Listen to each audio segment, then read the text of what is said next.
In this video lesson, we're going to prove that a quadrilateral is a parallelogram. So if we have a four-sided figure called a quadrilateral, how do you show that it's a parallelogram? Meaning, how do you show that something has opposite sides being parallel?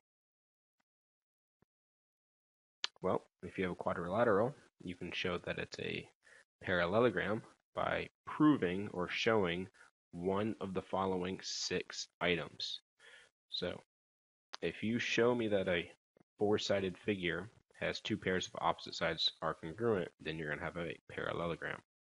If you show me 2 pairs of opposite angles are congruent, you have a parallelogram. If you show me all consecutive angles are supplementary, you will have a parallelogram. Or you can show me that the diagonals bisect each other, then you'll have a parallelogram. If one pair of parallel sides are parallel and also congruent, then you will have a parallelogram. And if 2 pairs of opposite sides are parallel, you have a parallelogram.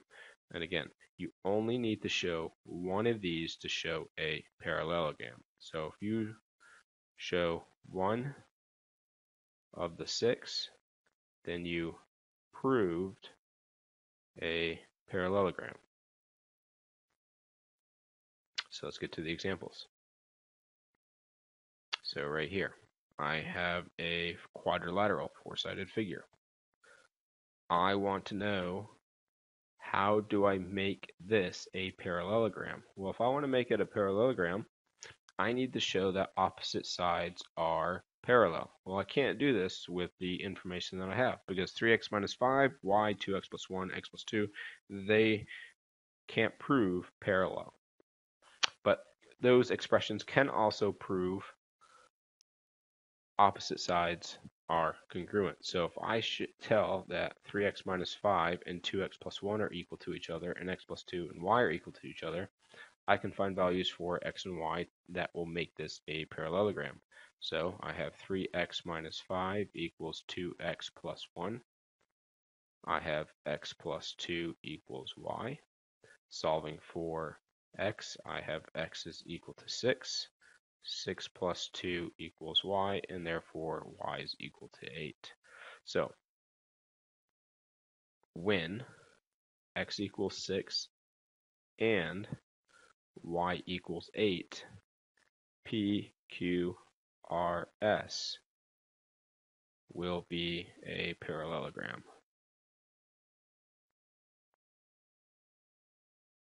So when x is 6, y is 8, P, Q, R, S will be a parallelogram. Any other numbers or any number combination will not make PQRS a parallelogram. So this is only a parallelogram when x is 6 and, key here is and, not or, y is 8. I want to know if the following shape, or more precisely, is the following quadrilateral a parallelogram. Explain why or why not. Well, we need to show one of the 6 rules. If I can't show one of the 6, then it's not a parallelogram. First thing you have to realize is I have 50 and 130. You know that 50 plus 130 equals 180. Angle A and angle D, they're same side interior angles. So let me highlight this. There's going to be a lot of prior knowledge in this unit. So there's AB, DC. Here's my transversal AD. So if these are same side interior angles are equal to 180, that proves the 2 lines that touch the transversal. So here's my transversal. So the lines that touch the transversal are AB and DC. That means those lines are going to be parallel to each other because the same side interior angles are equal to 180. We covered this back in the unit of parallel lines and transversals and the all angle relationships. So since A and D are same side interior angle and A and D equal 180, so I know that AB is parallel to DC, because angle A plus angle D equals 180. So if I get rid of my red lines here, I now know that I can prove parallel lines. So since I proved that 50 and 130 are same side, I now know that these two, AB and DC, are parallel. So I have 5 and 5 and parallel, parallel. This is rule number 5. That I have one pair of parallel sides that are also congruent. So AB is parallel to DC because A and D are equal to 180 because A and D are same side interior angle. So I have therefore ABCD is a parallelogram by rule number 5. And when you do this on a quiz or homework, you can't just randomly select 1 through 6 and hope you get it right. You have to explain why. Key here is explain why or why not. The reason why it's rule number 5 because angle A and D are same side interior angles that add up to 180. Therefore, you create parallel lines. Therefore, you have pair of parallel sides that are also congruent, which proves a parallelogram.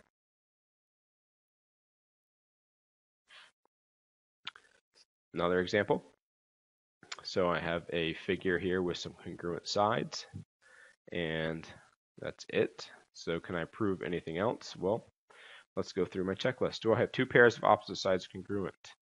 Well, I have two pairs of congruent sides, but they're not opposite of each other. I have one tick mark and two tick marks. They're opposite, not the same amount of tick marks, therefore they're not congruent. Same thing here. I have one tick mark and I have two tick marks. They're opposite, but they don't have the same amount of tick marks, therefore they're not congruent. So one's not in play.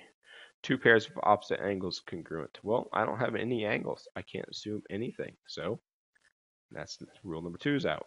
All consecutive angles are supplementary. I have no angle measurements. I can't assume angle measurements. So 3's out of the way. Diagonals bisect each other. I don't have diagonals in the diagram. I can't draw them. I can't assume anything about the diagonals. Therefore, 4 is out of the way. One pair of parallel sides. Well, I can stop right there because I don't have parallel sides. I can't prove parallel sides like I did in the previous example. So 5 is out of the way. Two pairs of opposite sides parallel. Again, I can't prove that. I can't show parallel. So this is not a parallelogram. Why? Because one of the 6 rules can't be proved. Here's another example.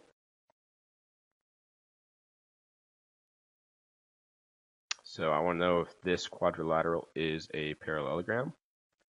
Well, let's go through my checklist. Do I have two pairs of opposite sides congruent? Well, I have one pair, but I don't know about DE and GF.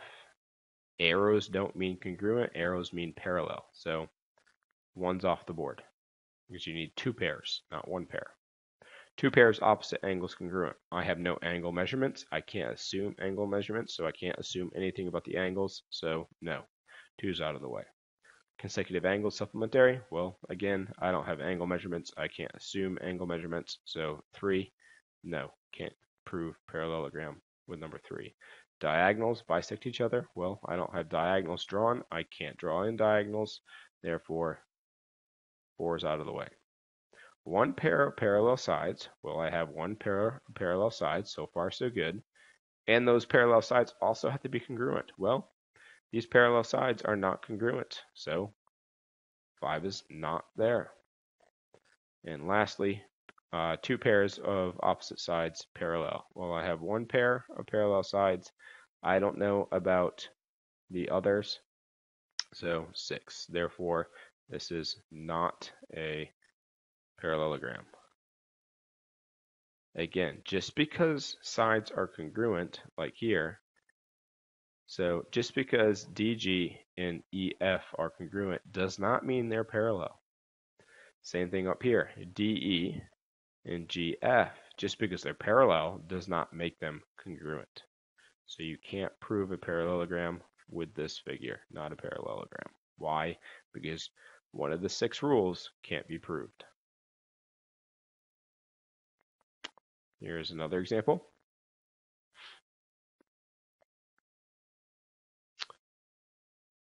Well, I have a diagonal and I have some angles being marked congruent. So I know that I can automatically eliminate 6, I can eliminate 5, I can eliminate 4. Okay. Looks like I'm not going to eliminate anything yet. Basically, I can eliminate 3, I can eliminate 2, and I can eliminate 1, and I can eliminate 4. The reason why I can eliminate those, 2 pairs of opposite sides congruent. I have no congruent markings, can't prove it. Okay. I have, what else? I have 2 pairs of opposite angles congruent. Well, I know the L and N are congruent, but I don't know A and D. So 1 pair are congruent, not 2. Yes, you see 2 angles congruent, but those opposite angles are the same. So this 2 arcs and the 1 arcs, they're opposites, okay, but they're not. They're referring to A and D, have to be congruent. And diagonals bisect each other. Again, I have 1 diagonal. I can't assume the second one, so that's why 4 is out. Consecutive angles. I don't have measurements, so I can't assume supplementary. So I'm down to 5 and 6. So I'm gonna draw my transversal. So here's my transversal. The line's too big. Let's thin the line down. So there is my line right there. So let's make it a little bigger. There we go. So I have my transversal. Next, I'm going to draw on my lines here. So notice that I'm looking at the double arcs. Those are alternate interior angles.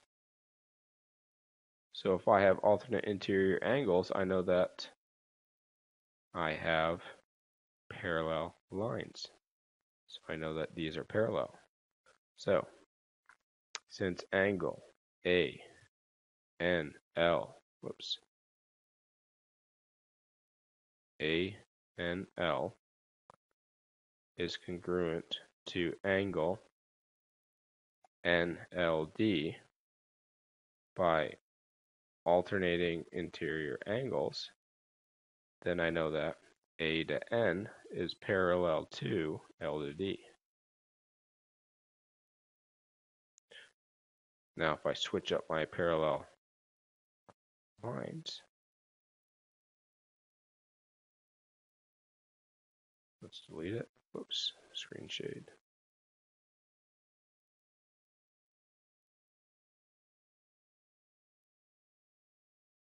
There we go. So let's go over here. Let's create my lines this way. So now I can prove, okay, if I have this angle here and this angle here, the single arcs, I know that they're congruent. If those are congruent, they're also alternate interior angles. Therefore, I know that these lines are now parallel.